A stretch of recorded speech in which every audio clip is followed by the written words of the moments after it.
السلام علیکم ورحمۃ اللہ۔ سلطان ارسلان سلجوقی کے پاس ایک زبردست قلعہ تھا جو پہاڑوں کے بیچوں بیچ ایسے محفوظ مقام پر واقع تھا کہ خواہ کوئی بھی دشمن حملہ کرے اس کو سر نہ کر سکتا تھا۔ اس قلعہ کے اندر پانی کے چشمے جاری تھے اور سرسبز باغ لہلہاتے تھے۔ اس میں مقیم لشکر سالہ سال تک اپنی ضرورتیں خود پوری کر سکتا تھا اور باہر سے کسی امداد کا محتاج نہ تھا۔ سلطان کو اس قلعہ پہ بڑا ناز تھا۔ ایک دن سلطان کے دربار میں لوگ اس قلعہ کی تعریفیں کر رہے تھے کہ ایک صاحب دل وہاں آ گیا۔ اس نے لوگوں کی باتیں سنی تو ہنس کر کہا، بادشاہ سلامت، یہ قلعہ مبارک ہے، لیکن میں نہیں سمجھتا کہ یہ اتنا مضبوط ہے کہ آپ کی حفاظت کر سکے۔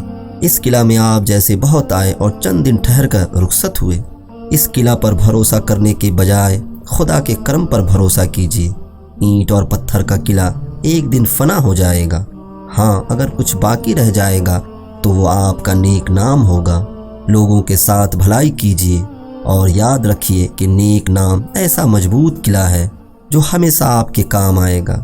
درس حیات: ہوشیار انسان کے نزدیک دنیا تنکا ہے کہ ہر زمانہ میں دوسرے کی جگہ ہے۔